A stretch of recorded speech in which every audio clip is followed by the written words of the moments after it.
Amen? Naintindihan nyo yung purity. Pag pananampalataya, o lalo ngayon, papasok na naman ng politics.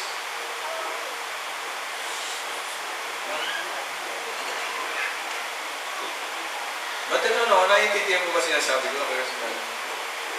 Si bata pa siya. Bubuti nga bata pa, hindi mo inabot.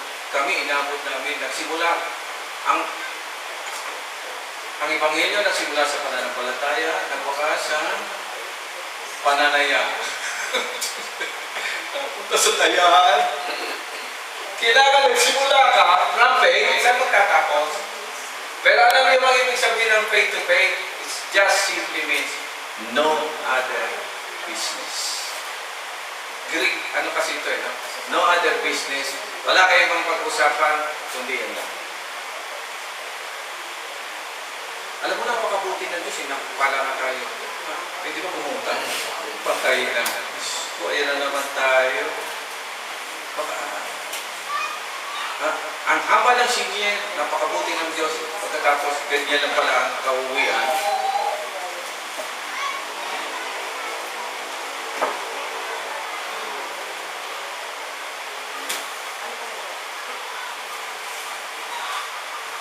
Makinig kayong mabuti sa mga susunod na talata. Amen? Doon. Kung ba? Lagay mo sa verse 18. Simula. Pinag-uusapan natin, pananampalataya. Biglang nakapunta saan? Ayan.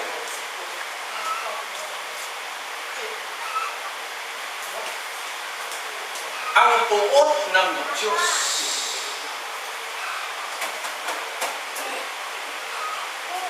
Ay, nahayag mula sa langit ang puot ng Diyos. Ay, kami napunta. Kanina pag-uusap natin, mabuting balita. Amen. Because Paul is saying, mga kapatid, na kaya kailangan ng mabuting balita, ito ang mga problema. Okay? Ito sa buong 36 years ko, ngayon ko lang ito i-discuss, mga kapatid. Let's look. Nahayag sa langit ang buot ng Diyos laban sa mga kalapas-tanganan, 1, at kasamaan, 2, ng mga taong sumisiid sa katotohanan. Ito ang kalaban ng katotohanan sa pamamagitan ng kanilang kasamaan. 19. Look at this. Ang maaaring malaman tungkol sa Diyos ay maliwanag.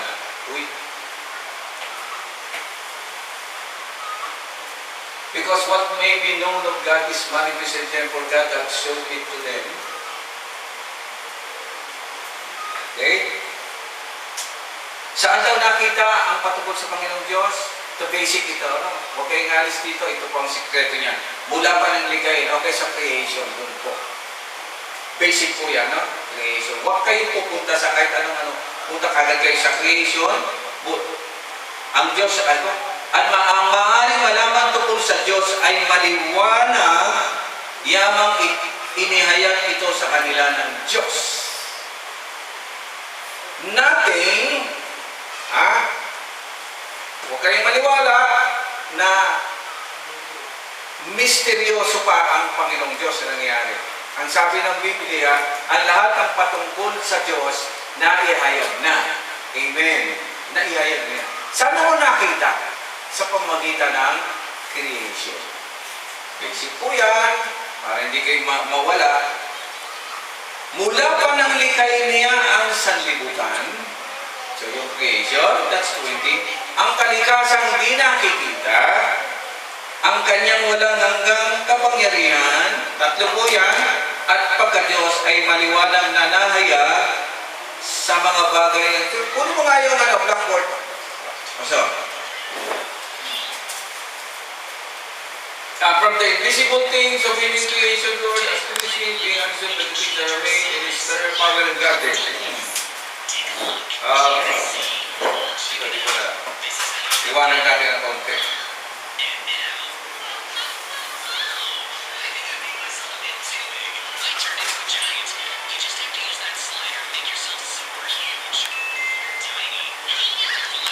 tungkol sa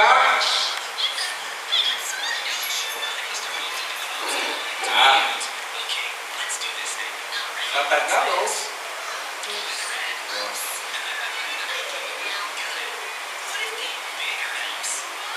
ang Diyos hindi nakikita.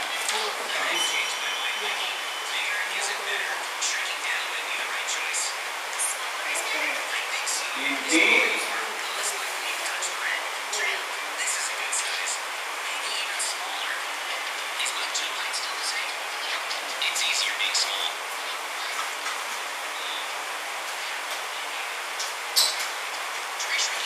ito, basic po, ano? Ang Diyos po, hindi po siya nakikita. For the invisible thing, taas mo ng konti. Englishin natin ng konti. For the invisible things of Him. So, hindi talaga pa siya nakikita. Walang nakakita sa Diyos kahit kailan. Pag sinabi ng isang tao, sumasa akin ang Diyos, hindi po totoo yun. Amen. Wala po. Pag sinabi ng isang tao, ano hindi naman ng Diyos, hindi rin po totoo yun. Amen? Amen. Ha?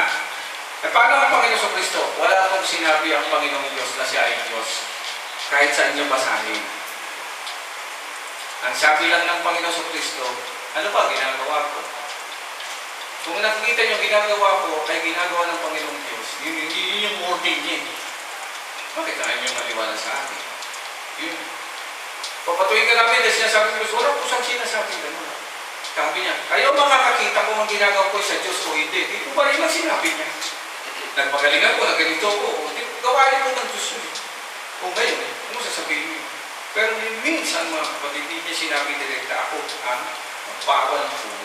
Kasi ang Diyos hindi po siya nakikita. Eh nakikita nila ang Panginoon.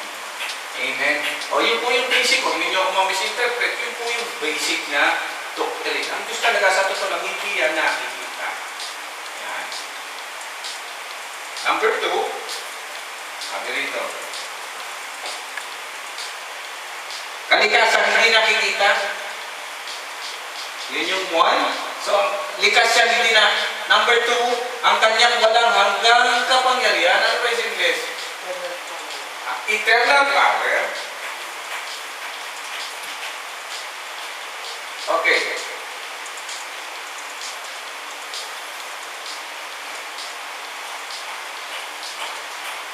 Kapangyarihan. Kapangyarihan. Nabasa niyan? Pag sinabing eternal, walang simula. Walang wakas. Pag sinabing the first and the last, parehas lang po. Beginning and ending, parehas lang po. Ibig sabihin wala. Wala beginning, walang ending. Walang first, walang last. Pag eternal, ibig sabihin wala talaga. Walang limit, walang simula, walang wakas. Walang limitasyon, walang hangganan, walang boundaries. Amen. Wala siyang time. Sa atin, tayo nasa October 20. Tama? Sino ka nagkwenta nun? Hindi nga yung kinuwenta ng Hudyo. Ang kwenta ng Hudyo, ano ba kayo? 5,874 o 73 na po ngayon. Sa Gregorian calendar, amen? Kasi ang ginagamit natin ni Gregorian calendar, today is October 20, 2024. Pagdating sa Julian calendar, iba rin. Pagdating sa Islam, iba rin. Amen. Kaya na tayo nakakagulo sa kwenta ng Pasko kasi hindi naman po talaga pinanganak ang Panginoon ng December. Kasi kwenta sila ng kwenta. Amen. Kung ano lang ginagamit. Alam niyo kung bakit nagkakamali din? Ang kinukwenta nila yung stars. Yung mga bituin. Kaya nakukuha nila yung October 9, October 23, kwenta sila ng kwenta ron. Kasi nakita ron nila si Pluto, si Neptune, at si gano'n. Akala nila hindi ako nakakaintindi. Tinitingnan mo mga kapatid. Maganda yung sinasabi nyo, pero hindi yan. Kasi ang Diyos, kahit kailan, hindi nyo nakita. hindi po ninyo siya pwedeng hawakan sa oras. Amen. Tingnan ninyo kung paano tayo mag-pray. Paano tayo mag-pray? Lord, hirap na hirap na po ako sa pera. Sana po next week. Pambihira, inutusan mo ba?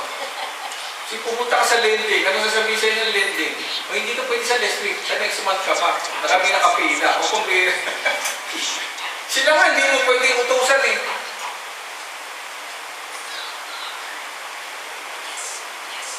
Ay, naku mga kapatid. Number 3, ano yung number 3? Eternal power, number 3 na yan. Godhead. Uy, mabika. Dito na pumasok sa Trinitarian kung ano pa. Ang kanyang yan. Dito na po tayo nagkagulo-gulo kaya napakarami nating religion. God, may Oneness, may Trinitarian, Presbyterian, Unitarian, ano ba kayo? Ang dami niyan mga kapatid. Dahil lang sa kakaaral ng Godhead. Ang sabi rito, dahil sa kanyang pagka-Diyos. May tatlong bagay pala, no? Natin. Yan. At yan. Ay maliwanag na ipanahayag sa mga bagay na ginawa niya. Okay. Paano mo nalaman na siya ay Diyos? Kapamagitan ng kanyang gawa. Tagalogin ko na. Yan, makikita mo yan.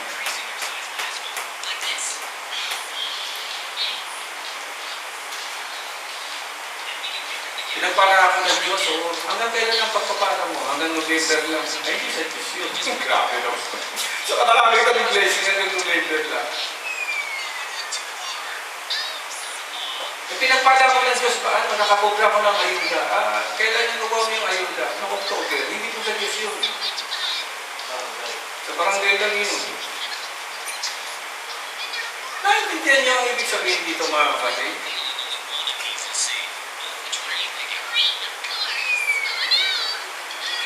Salamat sa Panginoon kasi may sakit yung anak ko. Gumaling ba? Sino nagpagaling? Ang Panginoon. Sumunod na linggo, may sakit na naman. Gumaling na naman. Pinagpuli ko, gumaling na naman. Susunod na buwan. Nawala, isang buwan. Sumunod na buwan, nagkaroon na naman. Pag gano'n ka ng gano'n, anong isipin ang kausap mo? Ba't gano'n yung Diyos mo? Hindi niya magamot ka mo. Subukan pumunta kay doktor. Kaya pala hindi gumaling-galing, ikaw may kasalanan. Mali ang way lang yung papakain, pag-aalaga. Ikaw yun, kasi bibinta mo lang sa Panginoon. Something that is of God, permanent po yan. Hindi po yan nagbabago-bago. Yun ang ano ng Panginoon Diyos. Ayun, yung eternal power niya. That is one reason, bakit ang mabuting balita, isang beses lang po nangyari. Isang beses lang. Naghintay sila ng 4,000 years para mangyari ang mabuting balita. Wala po silang nakuha. Kasi apurado sila. Amen? Ang dami pong dumating. Dumating si Moses, dumating si Abraham, dumating si Moses, dumating ang mga propeta, dumating si John the Baptist. Amen?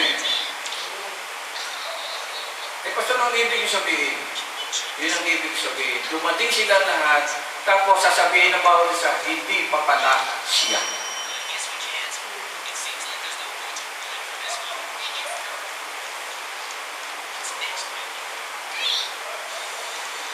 Makinig kayo sa akin mga kapatid. Yan ang dahilan kung bakit sa panahon ngayon marami pa rin umaangkin na siya ang anak ng Diyos.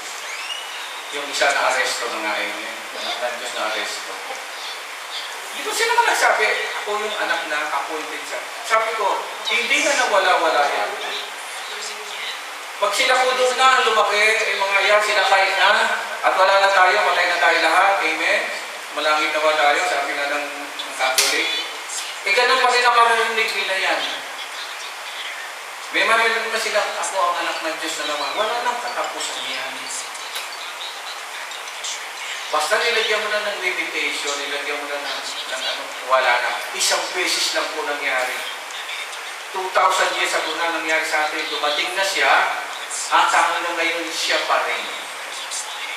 Kaya nga, mahalaga na malaman mo na ang Panginoong Kristo ay nasa eternity. Kasi na nagpapatunay na siya po ay nasa Diyos kasi yung eternal power. Paano ito, Pastor? Yung hindi nga nakikita. Yung hindi mo nakikita ang Diyos, kaya sabi niya, nakita mo sa katawan ng Panginoong Kristo. Kaya sabi, ano man nakikita mo? Sabi nga ni Paul, God was manifested in the flesh. Yun ang pagkaunawa. No? Nakita yung invisible quality ng Diyos sa Panginoong Jesus. Kasi kahit sinong tao, hindi mo makikitaan ito. Lalo naman sa akin, wala kang makikita. Wala po akong pag-asa, ha, mga kapatid. Pero yung iba, ang tingin nila sa pastor, yung invisible qualities ng Diyos, talagang sumasayo ang Panginoong Diyos. Kung napakadelikado po naman yun. Amen? Hindi na po dapat sinasabi yun dahil ang invisible qualities ng Panginoon, isang beses na po nakita yan sa Panginoong Isus lang. Kaya nga, pag sinabi nila tawag ng false Christ, false Jesus, false prophet, false preacher po lahat yan. Kaya nga po ito pinaliliwanag ko na sa inyo ng gusto. Nasa huling araw po tayo makakita niya. Tapos ito pang Godhead. Alam natin na hindi mo pwedeng makilala ng lubusan ng Panginoong Diyos, pero sila gagaling nilang magpaliwanag. Bilib po ako sa kanila. Paano nyo nalaman yan ang Godhead? Hindi nyo makikilala ang Diyos talaga ng lubusan niya. Kapiraso lang, okay ka. O, ano yung kapiraso pa to? Yung makapangyarihan siya, mapapagaling. Yun lang yun, pero totality of God, hindi pwede. Kaya po, paging sa Hudyo, meron po tinatawag ng mystical teaching na tinatawag. Sino niya nakarinig yan? Ang mystical teaching ay mga turong wala po sa Biblia. Mystical na eh. Mystics, ibig sabihin, is the mystic. Ang ibig sabihin nun, yun ay kanilang mga haka-haka. Nakarinig na ba kayo na ang langit ay hindi lamang tatlo? May 7 po, may 8 pa nga. Mystical teaching po yun. Paano ko nalaman? Pinag-aaralan ko rin po. Pumupunta po ko dyan, nakikita ko mga kapatid. Sabi nila, sa mga mystical teaching, may graph po silang ginawa. Sino gumawa? Mga Hudyo po may gawa nila, mga isko. Hanggang ngayon, mas pinaliliwalaan nila yun kaysa sa Panginoong Jesucristo. Ang Panginoong Jesucristo, alive, nakita nila eh. Hindi nila paniwala. Pero yung mystical, yung haka-haka ni scholar na ganito, hanggang ngayon, ganun pa rin po ang kanilang sinasabi. Ang ikinalulungkot ko, yung graph ng mystical teaching, yung po ang ginamit nila, mag-graph ng Trinity. Makikita nyo, God is not ganun. Nakakita na kayo ng graph ng ng Trinity. Parehas na parehas. Sabi ko, kung di na itong mga tao dito. Kaya wala akong pinaniniwala sa kanila kahit lang. Kasi yun nga, the Godhead. Malalaman natin dito na gusto pagpabalik ng Panginoon. Ang kasama na natin siya. Makikita ba natin? Hindi pa rin po. Makikita lang natin ang Panginoon Jesucristo. Kasi nasa kanya na yung representation nito. Okay? Na, itong mabigat. Kapag hindi mo ito naiintindihan o sinampalatayanan, as is, ha? Wala ka na idadagdag. Ano ang mga consequences?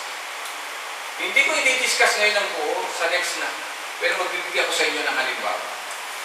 Ang mali ka rito, ito ang consequences.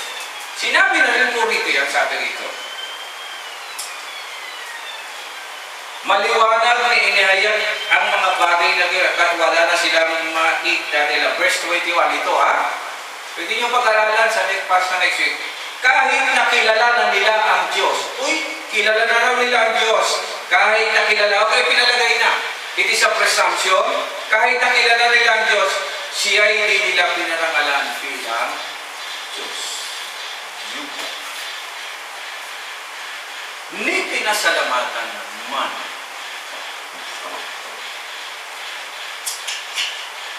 Sa halip, ito yung sinasabi ko. Naghaka-haka sila ng mga bagay na walang kamulat. Tingnan natin sa English. Because that, okay, sabi nila, kilala nila ang Diyos. When they knew God, they glorified Him as not as God. Neither were thankful. Hindi sila man lang papasalamat eh. But became very in their imagination. Yun. And their foolish heart was darkened. May tatlong bagay na mangyayari sa'yo. Lapastangan ka sa Diyos na. Pangalawa, malalaman mo wala ka sa Diyos, hindi ka marunong magpasalamat sa Kanya.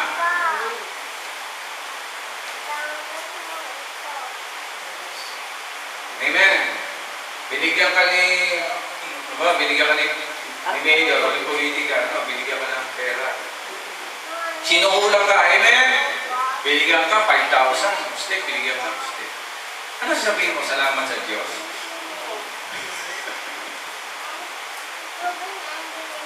Bulagin ka. O ikaw sila, salamat sa Diyos. Ikaw sasabihin. Salamat sa Diyos. Pagpalain ka. Sinukulang ka na, pagpalain ka pa. Yan ang nangyayari, mga kapatid.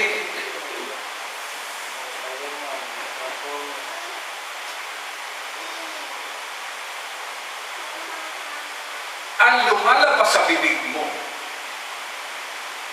yun ang nasa sayo ng puso. Amen. Alam mo masama ang pinanggalingan. Ano gagawin mo? Tama ang sinabi ng Bible. Hindi ka makapagpapasalamat sa Diyos. Masama yung pinanggalingan. Dapat di mo na lang tinatanggap.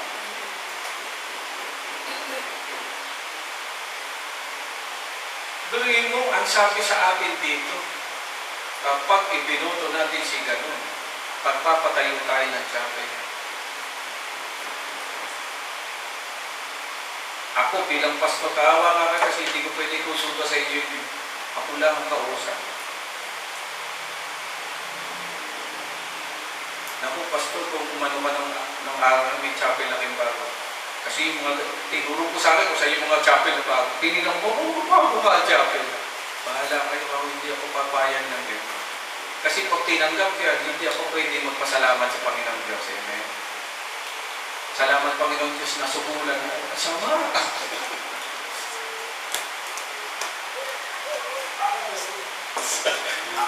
Alala mo na muling-muling pa na ako ng teacher ako.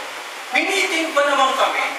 Saan tayo pupunta? Siyempre, wala kami nga, hindi siya gano'n kasi sa politics. Miniting kami. Ilang kami? Naging sa 10 yata, mga teacher. Saan pupunta? Sumunod na kayo. Bakit po, politics pala pag-usap pa na yung ibubuto. Nalaman ng kalaban. Pinlaksis kaming lahat. Sabi ko, bakit ako may bablaksis? Wala kami ginawang masama. Yung pala, yung leader namin, yung pala tumanggap na. So, nalaman ko na lang kasi napatigla siya nagkaroon ng kotse. Nasisterika po, bigla nagkaroon ng kotse. Mag-ilig siya nga, histerika. Dito totoo lang. Pagdating ng politika, ang daming yung mayaman. Amen? Wala accepted. Sinusulat talaga yung mga ibibigyan tayo. Tapos tayo Sister Rita, pag nagpapasalamat sa Panginoon, nagka-blessing po ako ng kotse, at hindi na po mag-aano ang aking asawa, binigyan na po kami ng ganito. Purihin ang Panginoon.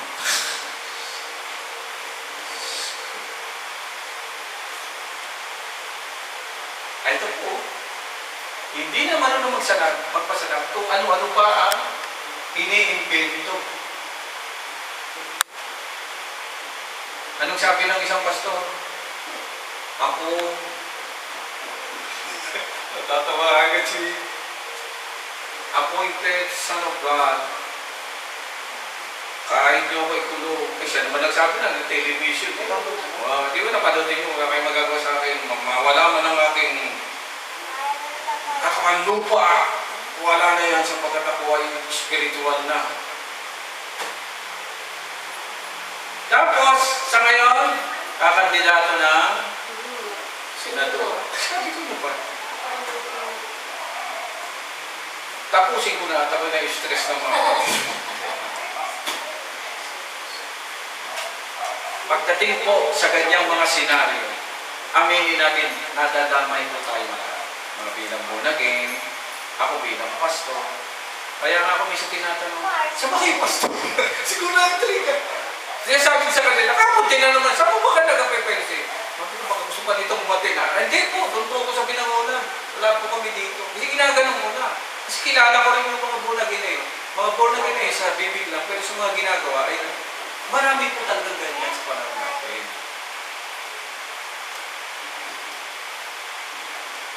Wala nang utang na loob sa Diyos. Kung ano-ano pa ang in-invento. Ngayon, yung isang wala kayo nalata. Si sister nakalata. Yung isang dating na parang balatong ngayon, panay na sayaw. Alam niyo na yun? Panay na sayaw nila. Pag anong na. Sabi ko. Kung buhay lang yung leader nyo, yari kayo. Sasawayin kayo niya. Kasi ba na leader, ang leader nila ngayon, artista. O, kilala niya ninyo. Namatay na yung leader. Yung magaling po niya sa Biblia, namatay siya. Wala siya rito, sa Brazil siya. Sinabi ko na. Diba? Ngayon, nagagaganyan-ganyan sila. Sayaw-sayaw na sila. Sabi ko, ay, maganda yata yung magsasayaw tayo. Sister, magsasayaw tayo next week. Ganun-ganun. Oo, nagsasayaw na ngayon. Sabi ko, kung kayo lang ay buhay na yung leader nyo, pagkagalitan kayo kasi hindi ganyan. Walang itinuro sa inyo ganyan. Bakit? Yun na nga eh. Big imagination. Kasi yun yata na ituro na kailangan masaya, kailangan ganito. Sayaw. Sabi ko, ayan ang iyan.